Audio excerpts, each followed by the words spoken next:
can tell everybody. Yeah, you can tell everybody. Go ahead and tell everybody.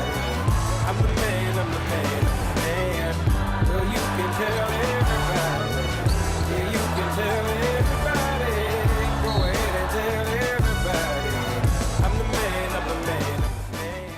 Richard Jefferson in studio tonight, the Jazz man. You were definitely the man in the first quarter last night. When's the last time you had a 17-point quarter? Apparently never before. They told me that was my career high in the first quarter. So that was a new one for me. Yeah. All right. Exciting game. A lot of thrills. You guys got the win. And I know from covering you guys and talking to shoot-arounds and practices, March Madness is never far away from the discussion. There's work, there's work, there's work, and then there's time to talk about March Madness. Well, when you have Gordon Hayward, who played the national championship game, Brandon Rush, who won the national championship, and then you even got Trey Burke, who was in the national championship last year. I played in the Final Four, so we all have a lot at stake in this tournament, a lot of trash talk, and probably a couple of dollars exchanged. Is this the only time that Ennis Cantor is ever quiet? No, because he talks Kentucky. He talks Kentucky like he actually played games there. So we have to tell him to be quiet. He never played a game there. He was a professional long before that.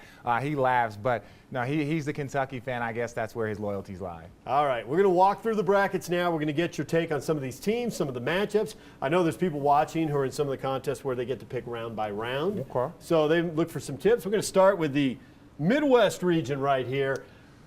I think Carolina and Duke has been the best rivalry in basketball for a long time, but Kentucky and Louisville have split the last two titles. They're only about an hour-and-a-half drive apart on the freeway. And Patino's been in the blue and in the red. Yes, he has, and that's a tough one. I still like Louisville personally. They're defending champions. They've played well all year. They've had a couple of stretches where they weren't really playing their best basketball, but right now they're playing really well, and everyone was surprised to see them as a 4 seed. So I see them moving on. Louisville, you're taking them? I'm taking Louisville. I don't want to touch this thing. I don't know if I can actually get to see, that's what I didn't want to happen. Let's see. Oh, there we go. Oh, there we go. We got one. Yes, thank you. Technology is happening. Yeah. All right.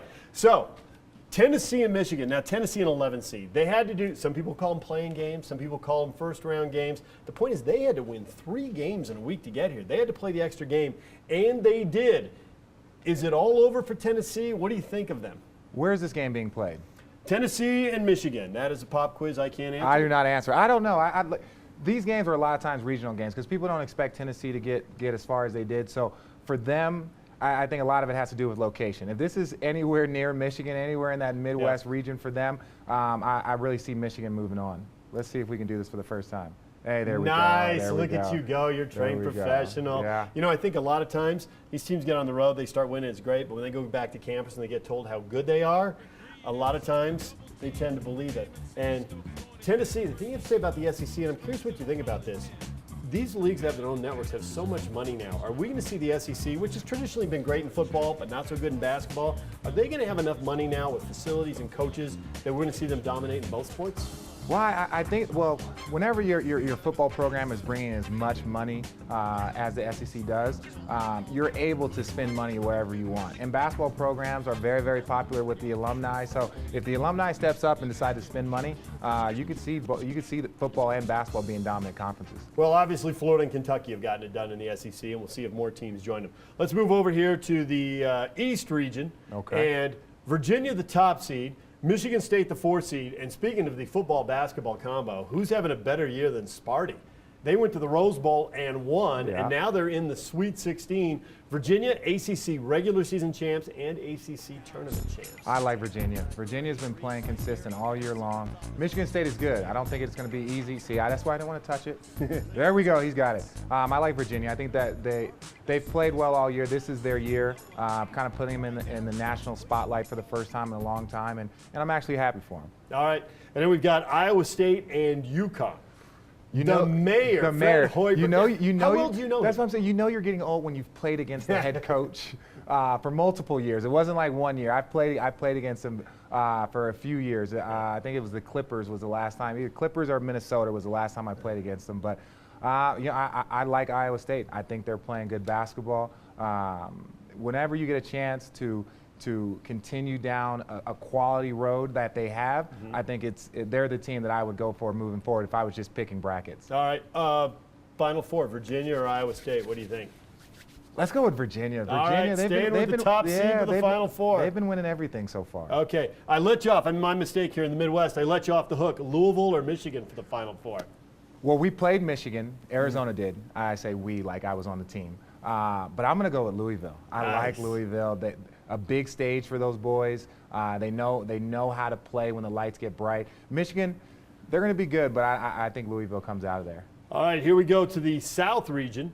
And Florida, okay, full disclosure, I picked Florida to win it all. What do you think? Was that a good pick? Yes. Undefeated through the SEC? I think it is a good pick. I don't have them winning it all. I have them getting deep. I don't think UCLA will be able to beat them because this, like you said, the most fun that you have during the tournament is every time you get to go back home. When you go back home to your campus for a couple of days, and if you're in a basketball program, the whole school shuts down. No one's going to class. Everyone's party because it's like a spring break. Either you're in spring break or you're coming back from spring break, so there's not a lot getting done. So I think those UCLA boys, after getting to the Sweet 16, might slow down a little bit. We are going to be guaranteed as we look at some UCLA highlights here. Florida coming out of the SEC, one of 3 teams. UCLA, one of 3 teams coming out of the Pac-12. Best league in basketball. Big Ten also with 3 teams in the Sweet 16. Who do you think's the best league in basketball right now? Well, I'm going to say the Pac. You're of course, a homer. I knew that was I'm going to say happen. the Pac. Well, it's like we have all the evidence to support it. So it's tough. Every year, it's going to fluctuate. I don't think it's like football where there's one dominant conference that just has a ton of national champions. I think some years it's the Pac, some years it's the ACC. This year, the Pac did a good job. Here's another Pac-12 team, 10th seeded Stanford, catching Kansas when Kansas is shorthanded with them beat out. 11th seeded Dayton. So we're going to have a double-digit seed. We're going to have a Cinderella in the Elite Eight, but which one will it be? Can I be honest? I have no idea. I haven't seen either team play. I've won some money from a few people every time Arizona beats Stanford, but I'm gonna go with Dayton. I like Dayton. For some reason, this is one of those ones you just close your eyes and pick. Neither team probably expected to be here. They're going to be ones, they're going home, they'll have a good time, they'll enjoy it, they'll get a nice little parade on their way back out to try and win some games, and I think Dayton will come through. And Florida then will win. I'm going to just ESPN. Oh, you're okay. ESPN. I know what you're going to say. Okay. I'll change it. I can change it back if you want. But you're going to take Florida. No, over yeah, I'll Dayton. definitely take Florida. I think Florida has a very good team this year. All right. We saved the West for last for obvious reasons. Can we just do? Sure. Go ahead. How we do it? How do we? I see it doesn't want to Press work. a little harder. Okay. I'm going to break it. All you right. do it. Oh, No, okay, no, something's happened. Something's happened. Yeah, we broke it. You're going to take Arizona over San Diego I'm going to State? take Arizona over San Diego State. Malcolm Thomas is on our team, and he is a San Diego State guy. The best thing about it is that the game is in Anaheim, so it's going to be a sold-out game. Arizona, San Diego, they both travel well, especially just up the road for San Diego State. Arizona, half of our school comes from Southern California, so. Okay, the Jazz are going to have a high pick. Aaron Gordon is right there. What kind of a pro is he going to be? I think he's going to be a quality pro. I think he's going to be an energy guy. I think as his skills improve, shooting, dribbling, those are the things I think they're going to improve, over time. As far as being an athlete, he's a top-tier player. Right.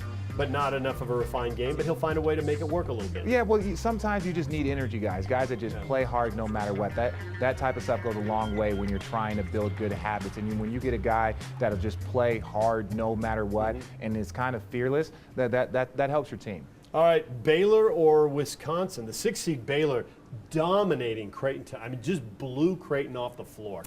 I like Wisconsin. We want to try it. Let's see if we can get Wisconsin to move. Yeah, there we go. See, somebody's going to say it's a bad time. Yeah, is it Arizona?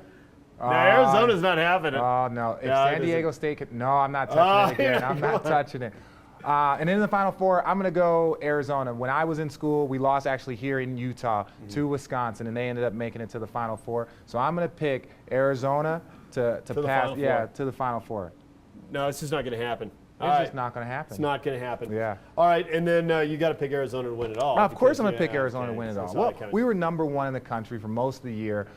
We won the regular season title, lost in the championship to UCLA, who's playing good basketball right now. All right, last thing before we let you go. Jabari Parker, Yes. substituted. Offense for defense at the end of Duke's loss to Mercer. Every time they went on defense, if Coach K had a chance, he got him out of the game. Does that mean much to an NBA player? When you look at that, you think, wow, he's being touted as a big deal, and yet they won't leave him on the floor. Or it's situational, it doesn't matter to you? It's situational, because even now I've seen MVPs taken out the game for foul reasons or for situational situations. Tim Duncan on the bench in the NBA Finals. I've seen things like that happen. And I think we put so much pressure on these freshmen. We look at them, we break down everything that they do. And that's not realistic. He's an 18-year-old kid, 19-year-old kid. So for us to break down, well, look at how he's playing defense. What is the NBA? Most people don't get evaluated until they're in their second, third year. So to come in and be, the most evaluated player in the entire country, that's difficult. As a veteran, would you like to match up with one of these top picks next year? Oh, I've been doing it for 13 years. So bring me another high bring me draft another pick. one. Right. So you got to prove yourself. Every year there's a kid trying to take your job, and it doesn't matter if he's on your team or on another team. You have to try and prove your worth. But Jabari Parker, to me, is the best one that I've seen all year. He's the most NBA ready. He has the highest skill set, and he has the best NBA body. Wiggins, Aaron Gordon, all those guys have room for improvement, but Jabari is probably the closest to a final product. All right, Richard, one day I'm going to turn on the TV. You're going to be on the Pac-12 network. Oh, I'd love it. Yeah. I'd love it. In a few years. I'm not rushing you. Yeah, I got a few more years. All right, thanks for joining us. Thanks for having me. Richard Jefferson here on Talkin' Sports tonight.